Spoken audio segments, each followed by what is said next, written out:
Assalamualaikum warahmatullahi wabarakatuh.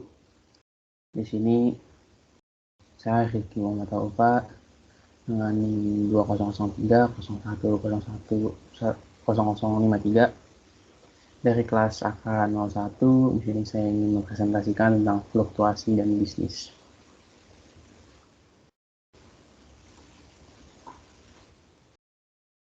Yang pertama, apa itu fluktuasi ekonomi dan siklus bisnis? Fluktuasi ekonomi adalah kondisi pertumbuhan ekonomi dalam jangka panjang yang tidak stabil. Itu kondisi di mana perekonomian mengalami peningkatan dan penurunan. Dalam jangka pendek, kondisi ketidakstabilan ekonomi tersebut disebut dengan siklus bisnis. Fakta siklus bisnis. Yang pertama, PDB dan komponennya. PDB mengukur pendapatan dan pengeluaran total pada suatu perekonomian. PDB mempunyai beberapa komponen. Yang pertama adalah konsumsi, yang konsumsi dipengaruhi oleh besarnya konsumsi otonom dan pendapatan yang diterima. Selanjutnya ada investasi, dipengaruhi oleh investasi otonom dan tingkat suku bunga pada saat tersebut. Yang selanjutnya ada pengeluaran pemerintah, yang dimana pengeluaran pemerintah dipengaruhi oleh kebijakan-kebijakan yang ingin ditempuh pemerintah pada saat tersebut. Dan yang terakhir ada ekspor neto, yang dipengaruhi oleh besarnya ekspor dari barang-barang yang diproduksi dari dikurangi dengan besarnya impor. PDB ada dua cara untuk mengukur PDB. Yang pertama itu menghitung nilai dengan nilai nominalnya, dan yang kedua menghitung berdasarkan harga konstan. Lanjut untuk fakta siklus bisnis PDB dan komponennya. Apabila PDB real mengalami penurunan dalam kurun waktu 2 kuartal atau lebih, maka perekonomian sedang mengalami resesi. Dan pada saat resesi, komponen PDB pun menurun. Fakta siklus bisnis selanjutnya ada pengangguran. Pengangguran dan juga hukum Okun. Pengangguran dan PDB itu berbanding terbalik. Ketika PDB meningkat, produksi yang dilaksanakan meningkat dan penggunaan tenaga kerja semakin banyak.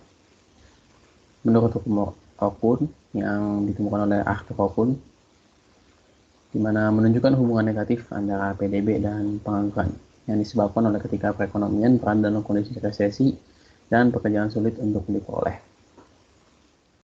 Menurut hukum Okun juga, relasi antara PDB dan pengangguran bisa kita lihat dengan rumus persentase perubahan PDB real sama dengan 3,5% dikurangi dengan 2 kali perubahan tingkat pengangguran. Jika tingkat pengangguran tetap, PDB real tumbuh kurang lebih 3,5%. Dan untuk setiap persentase peningkatan tingkat pengangguran, pertumbuhan PDB real biasanya turun kurang lebih 2%. Sini ada contoh di mana pengangguran meningkat dari 5% menjadi 8%, dan kita hitung persentase perubahan PDB realnya yaitu 3,5% dikurangi 2 dikali dengan 8% dikurangi dengan 5% yang sama dengan minus 2,5%. Fakta siklus bisnis selanjutnya yaitu ada indikator ekonomi utama. Di sini ada rata-rata kerja per minggu bagi produksi industri manufaktur, rata-rata klaim mingguan untuk asuransi pengangguran, pesanan baru barang konsumen dan material baru yang disesuaikan dengan inflasi, pesanan baru barang modal, kinerja produsen, pemberian izin untuk mendirikan bangunan baru, indeks harga saham, jumlah uang beredar, penyebaran tingkat bunga, dan terakhir ada indeks harapan konsumen. Selanjutnya ada permintaan agregat.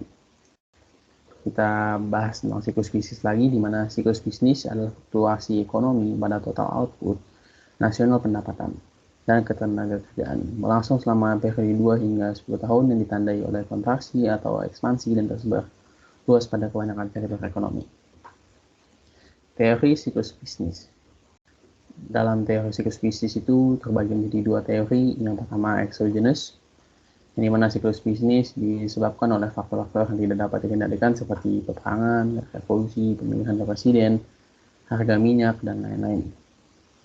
Ada perbedaan aggregate expenditure dan AD. Aggregate expenditure adalah konsep yang banyak digunakan dalam model analisis yang memisalkan bahwa harga dan suku bunga tetap. Dan agregat demand menunjukkan suatu hubungan di antara tingkat harga yang akan dilakukan dalam perekonomian. Yang kedua, teori siklus bisnis yang kedua yaitu mekanisme internal, yang dimana dalam siklus bisnis mengkaji siklus berdasarkan perubahan agregat demand sehingga pergerakan kurva AD yang membuat terjadinya siklus bisnis dan bisa dikendalikan. Penurunan kurva AD dari IS dan LM. Pada gambar di samping, apabila terjadi kenaikan terhadap tingkat harga PO menjadi P1, mengakibatkan JUB berkurang yang akan menggeser LM ke kiri menjadi LM2, serta mengakibatkan naiknya suku bunga dari I0 menjadi I1, dan besar pendapatan dari Y0 menjadi Y1. Penyebab kemiringan pada kurva AD. Menurut Keynes, penyebab kecondongan atau kemiringan pada kurva AD adalah yang pertama kecondongan kurva LM, dan yang kedua kecondongan kurva IS. Pertama, kemiringan LM. Apabila kurva LM semakin curam, maka akan semakin landai kurva AD. Terus selanjutnya kemiringan LM, dan apabila kurva LM semakin landai, maka akan semakin curam kurva AD. Untuk kemiringan kurva IS berjalan sejalan dengan kurva AD, di mana semakin landai kurva IS, maka akan membentuk kurva AD landai. Begitupun sebaliknya.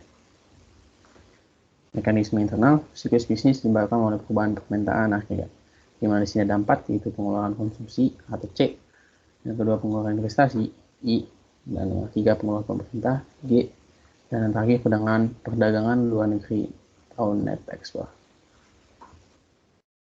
Dari saya, kurang lebihnya mohon maaf. Wassalamualaikum warahmatullahi wabarakatuh.